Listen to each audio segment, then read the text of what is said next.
just accept. Just a normal kid. You're a normal kid who killed your parents. Her image still haunts us. JonBenét Ramsey, a child beauty pageant queen and the victim of a brutal murder. The police suspected her parents. I knew what happened to her. Barbara Walters asked them the tough questions back then. What we saw was a child dressed like an adult to many people. This looks perverted. There is something wrong here if someone thinks that was perverted. Did either have anything to do with the death of your daughter? But now there are new questions. Did the police bungle the investigation? Did the press rush to judgment? The police went to the court of public opinion, and that started a tidal wave in which the public started to believe that the Ramseys were guilty. Why wasn't the case ever solved? And Barbara Walters' interview with John Ramsey today. You have to have hope. The real story of an American scandal. The murder of 6-year-old JonBenét Ramsey captured the public's imagination as much as any crime I've ever covered. The child beauty pageants, the angelic child herself, her brutal murder. It all added up to a mix that was both poignant and horrifying. Hello, I'm Patsy Ramsey. I would like to welcome you to our home and wish you a very Merry Christmas. The Ramsey family loved Christmas. They lined their walk with candy canes. They put Christmas trees in all the rooms. There were piles of presents for Brooke and JonBenét. What did you get, JonBenét? Oh. Christmas 1996 was especially busy for the Ramsey family. John's business had passed the $1 billion mark in sales. There was a press release and a party. JonBenét, who competed in beauty pageants, had performed in public several times.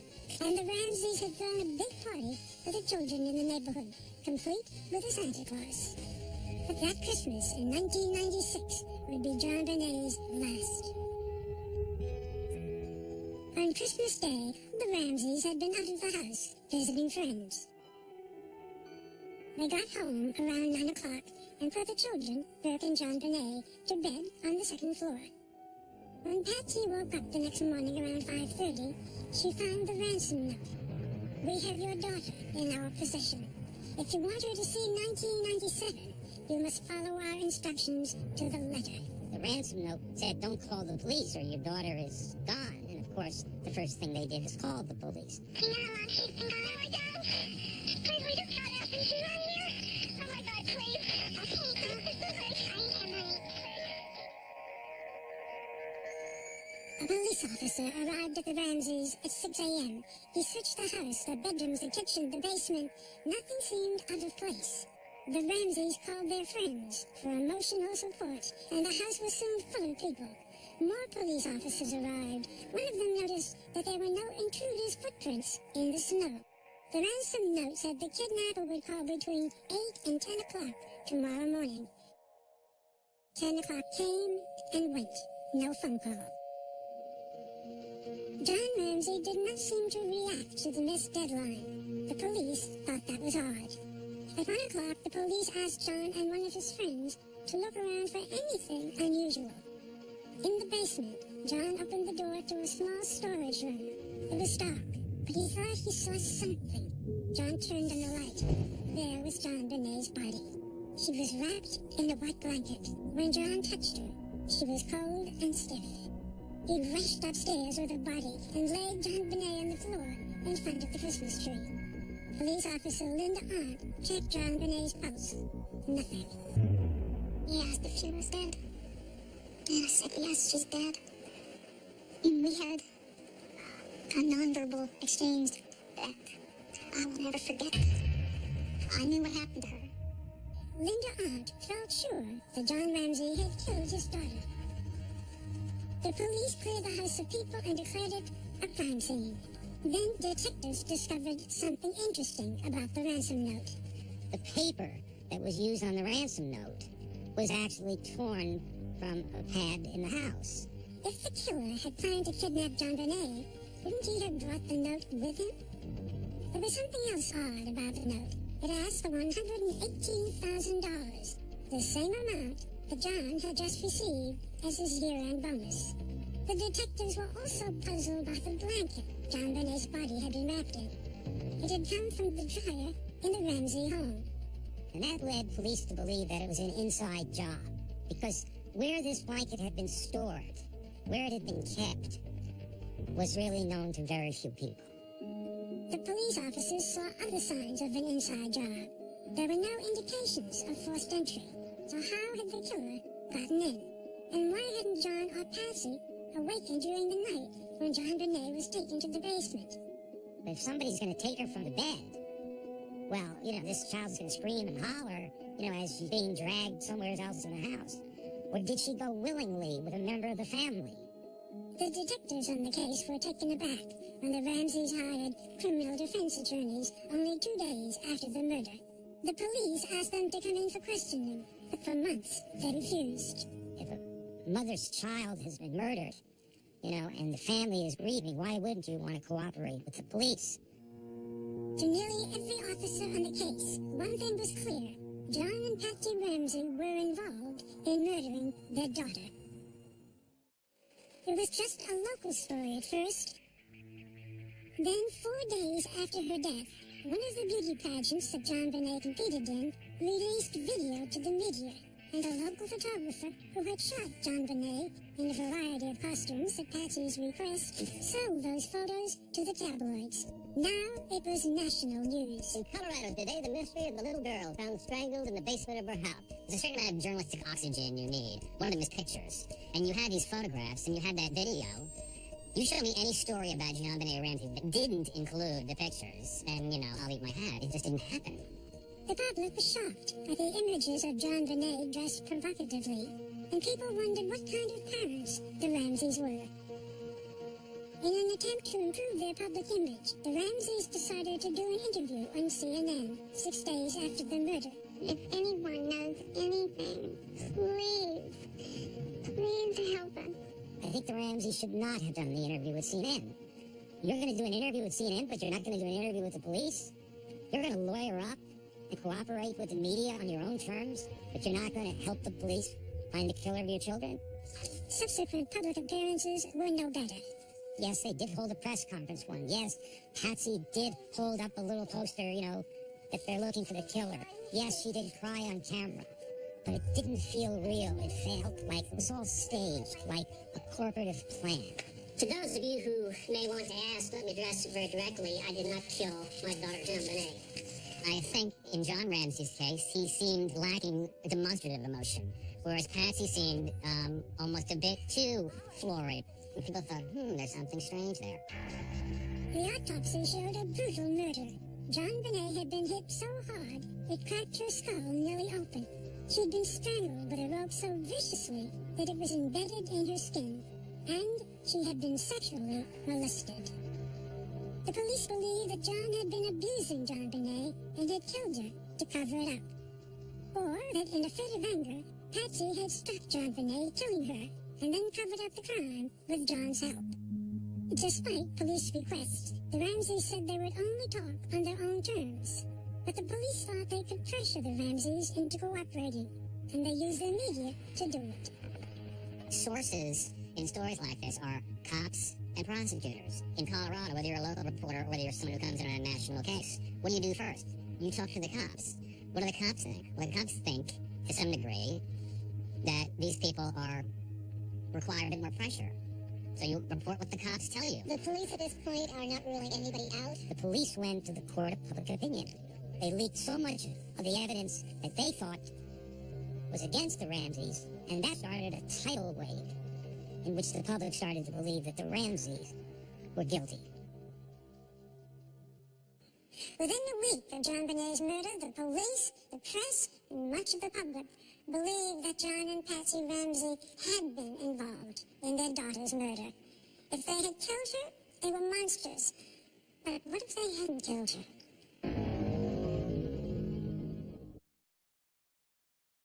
It took only a week for the Boulder police to become convinced that John and Patsy Ramsey were guilty of the murder of their daughter, JonBenét. But when I interviewed the Ramseys in 2000, they said the investigation had been bungled. The police, they said, had been unprepared because you don't see a lot of murder in Boulder. Boulder, Colorado is like an island. Boulder bought up the land all around it because it has wanted to keep itself separate from the rest of the world in a way. Boulder was a peaceful place. In 1995, there had only been 3 murders. In 1996, none. The police department had almost no experience with murder or kidnapping, and they fumbled key parts of the investigation. This investigation was the equivalent of the Keystone Cops. Not only that, JonBenét Ramsey was found on December 26th, the day after Christmas, and a lot of people were on vacation, including the one person who had attended a course on kidnapping with the FBI. So the one person who knows anything is on vacation. From the beginning, the police did not follow the established protocol for kidnappings. There's a ransom note. That ransom note says, don't call the police. But what do the police do? They drive up in marked cars and park right outside of the house. They allowed people to walk all around the house. They allowed someone to clean the counters and clean off a bowl of pineapple was there. Now, why is that critical? Because JonBenét was found with pineapple residue in her stomach. The Ramseys claimed they had not given it to her, but that raised another question. Who gave her that pineapple? Was it the intruder that may have killed her? But it was gone because the police allowed people to completely contaminate that crime scene. Another mistake. The police had John Ramsey and his friends search the house themselves, possibly disturbing evidence. Yes. But lead detective John Eller was defensive. What did they say? I'm not going to comment on how the body was found. The FBI offered to help, but Eller refused. John had an ego, and nobody was going to tell him how to do anything. During the investigation, the police discovered male DNA on JonBenét's underwear and a palm print on her door.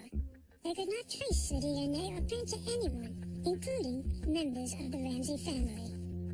The police thought if they could get the Ramseys to talk, they could crack the story. After months of refusing, the Ramseys came in for an interrogation in April of 1997 and again in June of 1998. When she's first being interviewed by the police look at her and they say, you're lying. And she kind of looks at him and she says, what do you mean I'm lying? She says, well, we have the evidence that tells us that you killed your daughter. I'm talking about scientific evidence. Don't give that flying flip how scientific it is. Go back to the damn drawing board. I didn't do it. John Ramsey didn't do it, and we didn't have a clue of anybody who did do it. You see, that's the strength of the woman. So what you have here is a strong woman and a strong family that stood up to the police department. When I interviewed the Ramseys in 2000, they were furious about the way the police had blundered.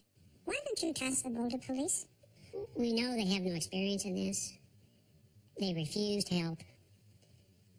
They drew their conclusion on December 26, 1996, and have been trying for 3 years to prove it. In addition, every time we did talk with them, our police interviews ended up the next day in the newspaper.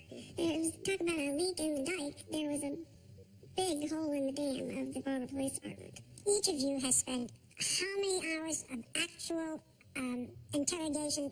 I wrote a letter to Alex Hunter at one point when I was very frustrated, the district attorney, and I said, we will meet with your investigators anywhere, anytime, any place. The myth that we didn't cooperate is nonsense. John and Patsy Ramsey were the last people you would think would be accused of murdering their child. John had grown up in Nebraska. He had an idyllic Midwestern childhood. He was divorced with 3 children when he met Patsy. Patsy was a former Miss West Virginia. They married and had Burke in 1987 and JonBenét in 1990. John started a computer company in his basement. It became so successful that Lockheed Martin bought it for tens of millions of dollars in 1991. John and Patsy moved to Boulder, where Lockheed was located. That seemingly golden existence was interrupted by calamity twice. In 1992, John's 22-year-old daughter Beth from his first marriage was killed in a car accident. Soon after, Patsy was diagnosed with stage 4 ovarian cancer, which is usually fatal. She underwent chemotherapy and was declared cancer-free. It was after the diagnosis that Patsy began to enter JonBenét into beauty pageants. What we saw was a child dressed like an adult, very suggestive in many of these pictures. To many people, this looks perverted. Therefore, there's got to be something wrong here. There is something wrong here if someone thinks that looks perverted. JonBenét was an entertainer. She would entertain at the drop of a hat. I think it's just because the photographs were so available and so beautiful that it took on a life of its own. Those videos were not intended to go outside of the family. They were family pictures. Home movies. They were home movies. You did not release those videos. Absolutely. No. In fact, despite the perception of their guilt, the police could not find any physical evidence linking the Ramseys to the crime. After months of investigation, Boulder DA Alex Hunter lost faith in the Boulder police. He brought in a legendary detective, a man who had solved hundreds of murder cases, Lou Smith. Studying the crime scene photos, Smith noticed several odd pieces of evidence that pointed away from the Ramseys and toward an intruder. On the path around the house, there were many spots without snow. An intruder could have gotten into the house, leaving no footprints. The grate that covered the basement window well had been moved, and the grass around it disturbed. There was a smudge on the wall underneath the open, broken window in the basement where a suitcase had stood. Smith also noticed two marks on JonBenét's back that matched two marks on her face. The marks exactly matched the prongs of a stun gun. Smith reasoned that an intruder would have used a stun gun to immobilize and silence JonBenét to get her down to the basement. Finally, Smith studied JonBenét's injuries. JonBenét had been strangled. She had also been hit hard enough in the head to deeply fracture her skull. The coroner couldn't tell which injury was a mortal one, but the police thought the first wound was the head wound. They had come to believe that Patsy had hit JonBenét in anger and fractured her skull. Patsy, they said, had then strangled JonBenét and staged everything to cover up the crime. But Smith said that couldn't be true. If JonBenét had been hit in the head first, there should have been copious bleeding in her brain, but there wasn't. That meant that she had been choked to near death and then hit. The police theory couldn't be true, said Smith. The Ramseys were innocent. However, the Boulder police disregarded Smith's deductions, and the pressure to indict the Ramseys grew. Cops said, arrest them, there's enough probable cause, and the DA's office said, there's not enough probable cause. We're not going to arrest the Ramseys. But eventually, the pressure grew too great. 2 years after JonBenét's death, a grand jury was convened to investigate the Ramseys. The Ramseys braced themselves for more bad news. In the spring of 1998, you heard that a grand jury was going to be convened, and if they found reason, one or both of you would be indicted. Did you think you would be indicted? We were fully prepared mentally to be indicted.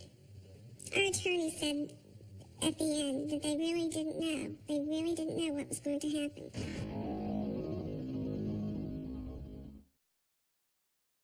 I interviewed John and Patsy Ramsey in 2000. For over 3 years, they had been on trial in the court of public opinion for the murder of their daughter, JonBenét.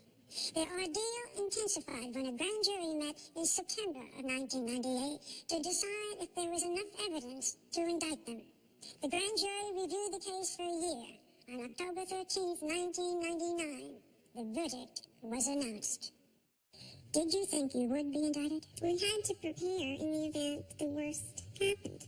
And that is a daunting thought. I mean, when you're packing your suitcase saying, well, what does one take when one might end up in jail? It's a little scary. The grand jury investigation, however, did not result in an indictment. The Boulder grand jury will not return. No charges have been filed. But not everyone was convinced that the Ramseys were innocent, including the governor of Colorado. If I could speak to John and Patsy Ramsey, I'd tell them to quit hiding behind their attorneys, quit hiding behind their PR firm, come back to Colorado, work with us to find the killers in this case, no matter where that trail may lead. Governor Owens did what to us, which had happened to no one in a civilized society. He held up his finger, tested the political winds, and for political gain said, oh, don't worry, we're going to get him. That's disgraceful. Do you understand why it is that so many people still think you are guilty?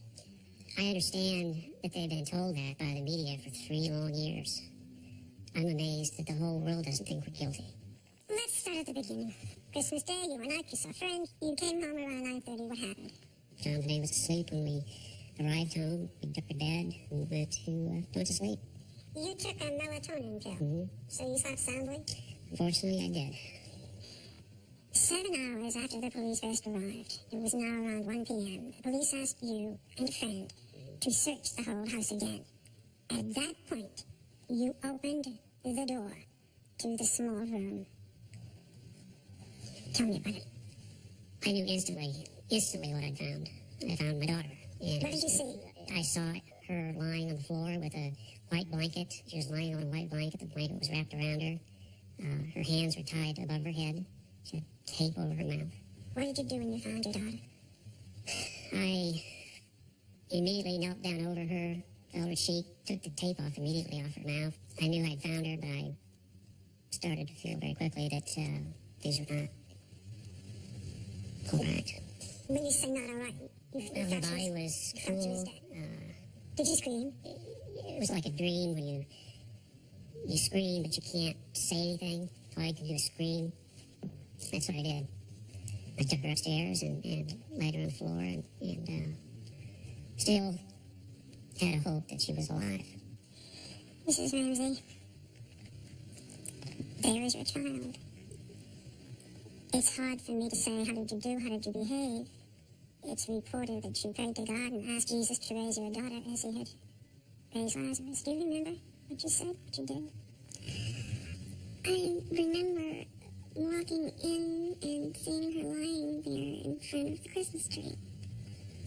And I looked at John and he said she's dead. And nothing felt real. It felt like it was, my life was in slow motion. This was not really happening.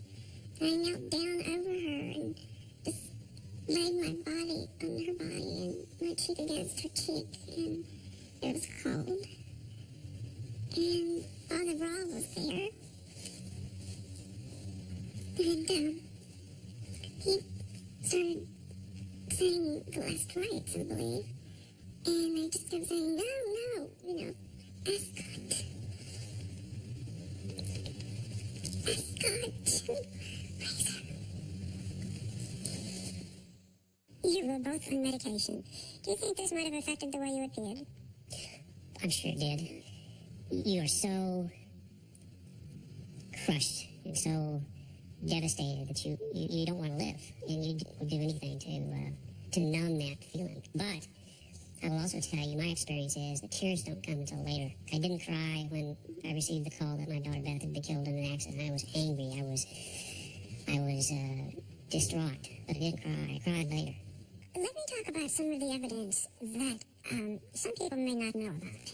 DNA was found on JonBenét's panties. This DNA does not match yours, your son's, any member of your family, or indeed anyone whom the police have questioned. And that's what gives us hope that we can find the killer. You think that's what shows that you're innocent? I think that will lead us to the killer. This was a particularly brutal and vicious murder, according to the autopsy. Your daughter was strangled to death, and the noose was deeply embedded in her neck. It is a very vicious murder. Yes. This was a monster that killed our daughter. And the police think that it's you. And that is the tragedy. They have thought it was us from the 26th of December before even looking at all the evidence. That's the tragedy of this whole investigation.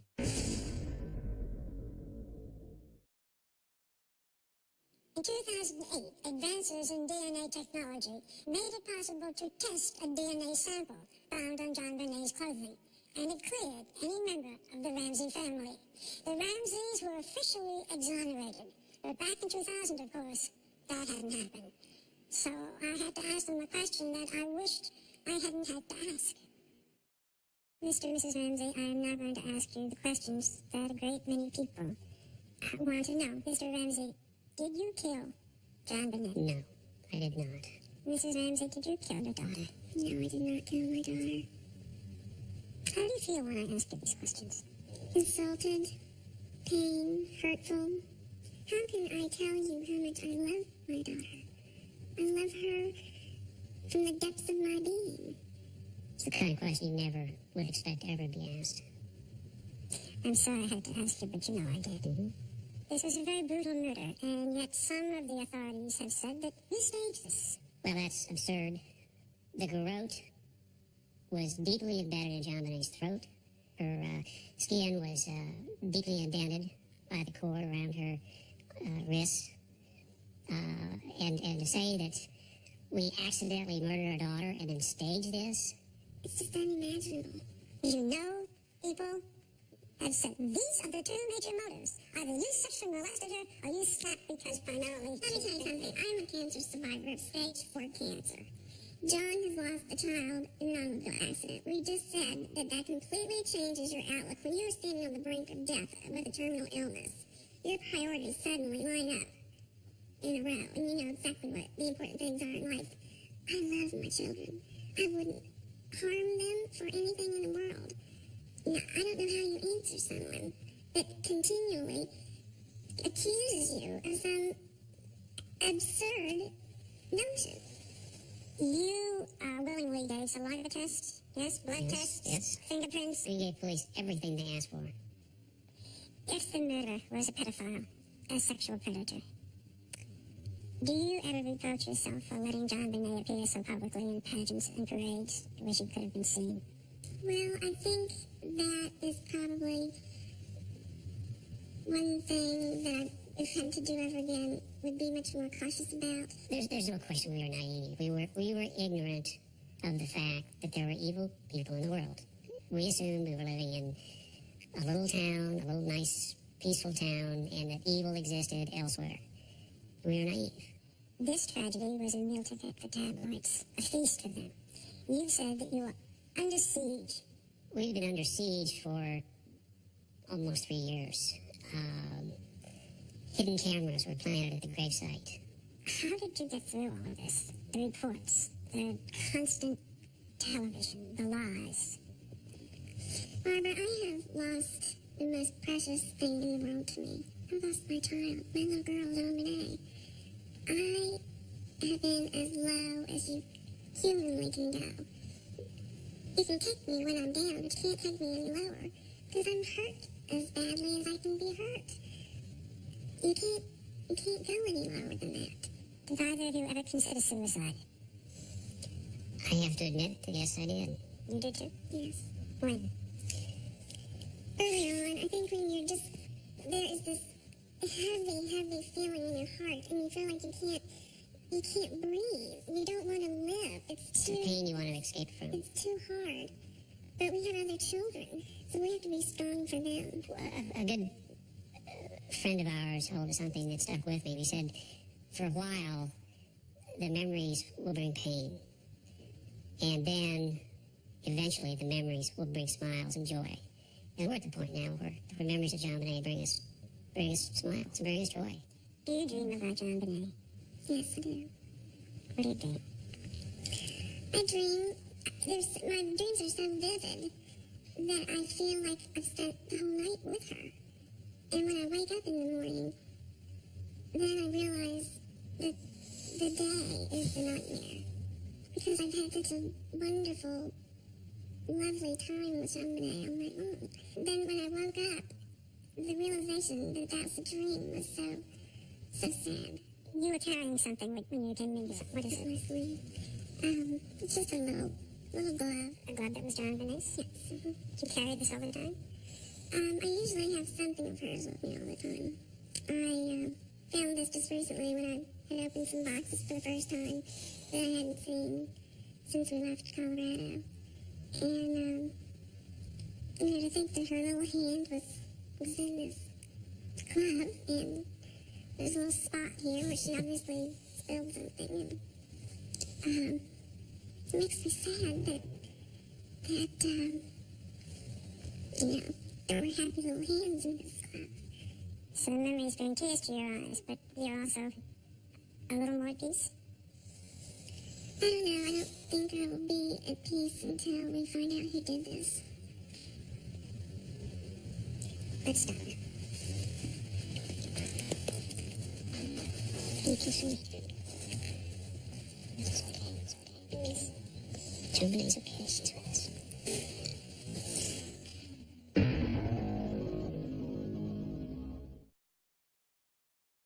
I first interviewed the Ramseys back in 2000.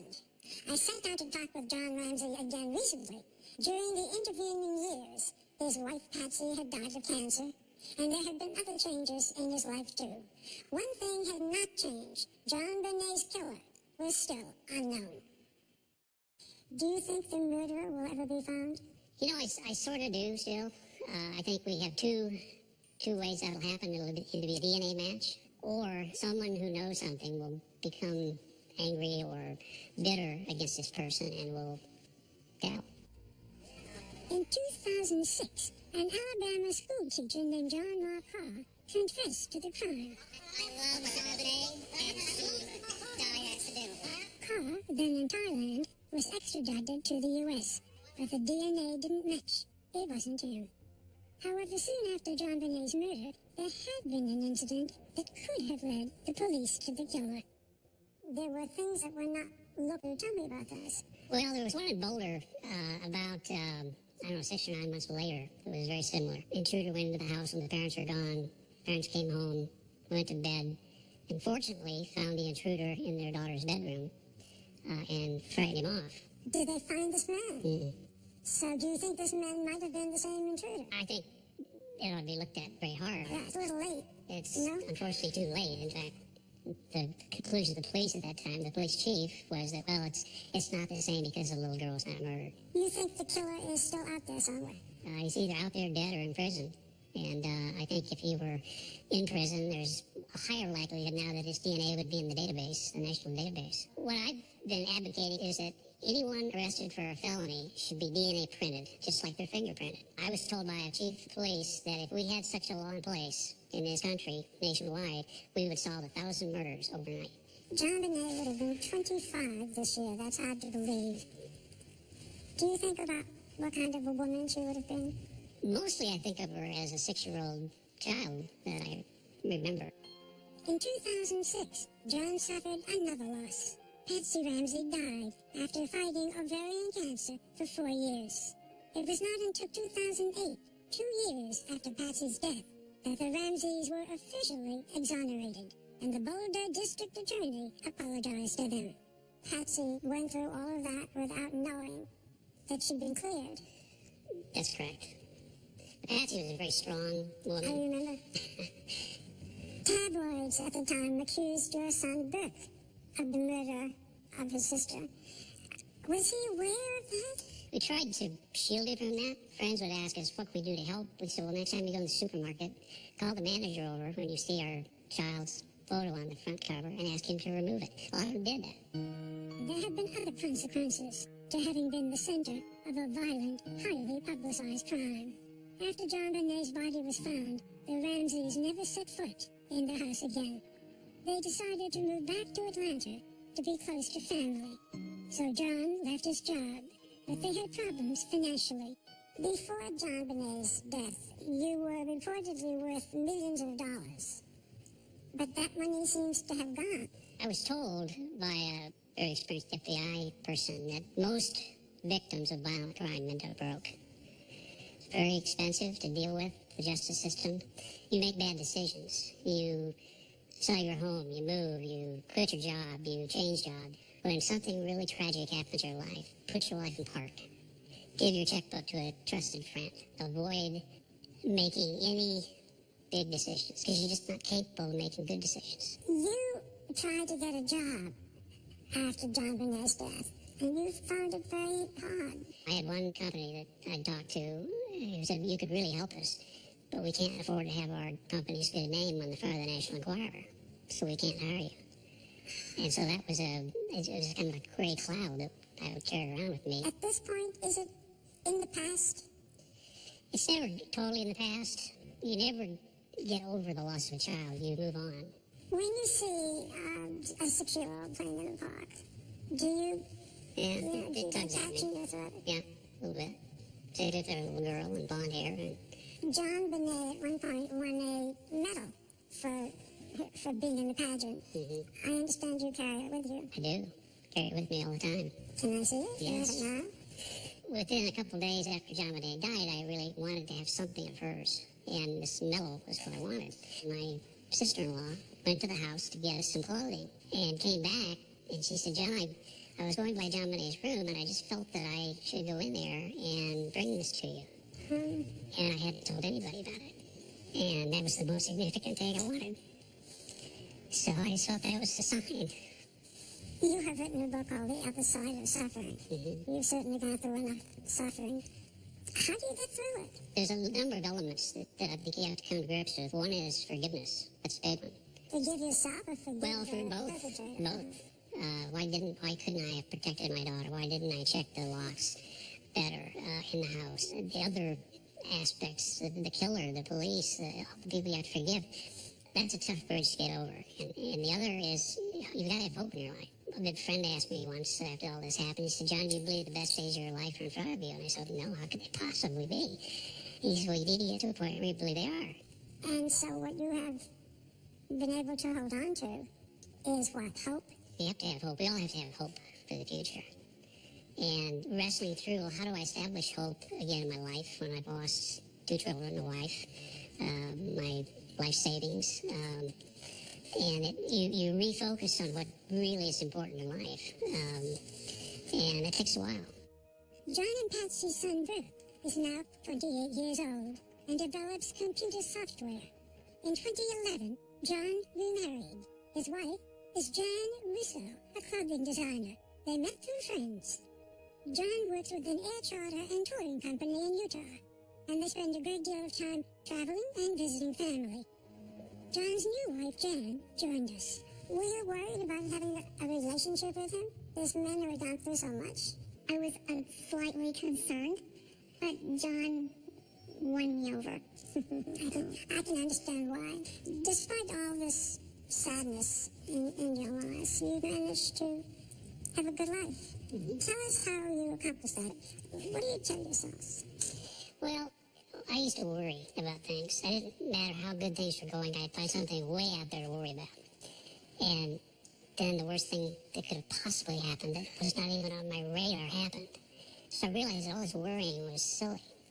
You didn't have enough problems for today. And it just focused you on enjoying the moment. That was a big part for me, how I could do it. John Ramsey will always be associated with the terrible murder of his daughter, JonBenét. But I will think of him, too, as a man who faced the worst of life and found a way to go on. For Investigation Discovery, I'm Barbara Walters.